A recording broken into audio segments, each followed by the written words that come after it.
Well, let's look now at the Euro Super Production class and focus our attention in Britain. Where else but on the Edenbridge Racing Team, ex-Formula 3000 squad, reborn as a touring car team. And Peter Briggs managing 19-year-old Tom Ferrier and 23-year-old James Hansen, the youngest lineup in the series.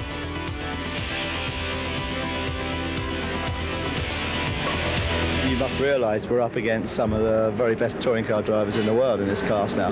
And we're going to circuits which the drivers have never seen before. And a prime example was Manicourt last week. The drivers hadn't seen the circuit. First session wet, second session was drying, qualifying was dry, and they'd never been round there in the dry. Warm up wet, race in the dry. So these poor guys who are 19 and 23, their first sight of the circuit was qualifying. Well, you're up against guys who've been there for 10 years.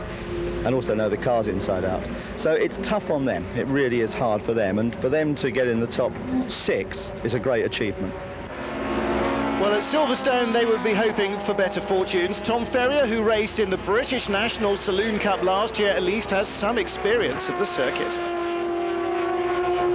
Yeah, I mean, all the way through the series, we've just been developing the cars all the time. So hopefully, I think we're about up to date now. So we should just be given an equal chance. And it's good to be at Silverstone as well, because we actually know the circuits. Every other circuit we've been to so far, I've never seen before. So yeah, it should be equal playing ground. Well, the two drivers can concentrate on learning the latest developments of the car at Silverstone, as their way around the track is not quite such a mystery to them. Only got the cars about a month before the first race, and we've been slowly developing the car and changing it. The car raced at Spa last year, so effectively it was an endurance car, and we've now got it this weekend into what we think is a sprint car now. Well, Tom Ferrier qualified well to take 6th place on the starting grid. James Hansen in 11th spot, not quite finding the pace he wanted.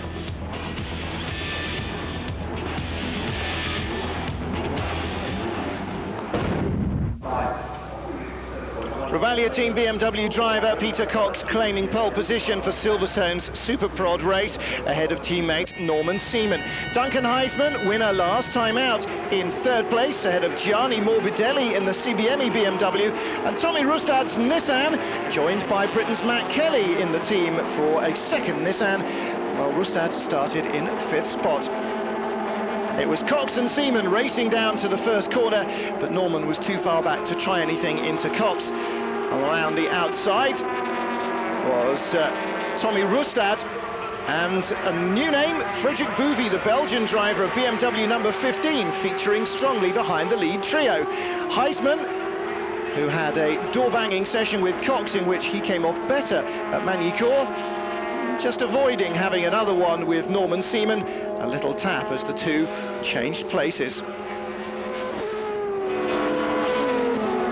Well, problems for Tom Ferrier after contact with Lewis Villamil. He was off the track and out of the race. Norman Seaman retaking 2nd place from Duncan Heisman.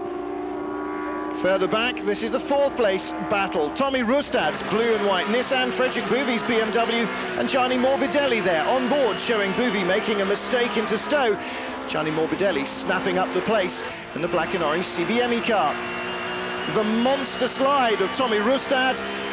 Well, he came back from that one and only lost the 1 place, but further back, Pegan Anderson replicating the angle of attack, but a 720 triple Salco with toe loop put him off in the gravel. 9.9 from the Russian judge, but no result in terms of points. Peter Cox was way out in front by the checkered flag. Norman Seaman holding on to 2nd ahead of Duncan Heisman. It was another strong win for Cox. I'm very happy because in the contrary what some of my competitors said, I did actually 2 test days on this circuit and 1 race, and this was together with Roberto in '97 with the McLaren BMW, and we won this race together. It was my only race at this track, and this is my 2nd race, so I'm really happy. Well, not only a different car then for Cox, but a different set of weather conditions in the streaming rain. This time in the dry at Silverstone he wins, and now trails Heisman by just a couple in the championship.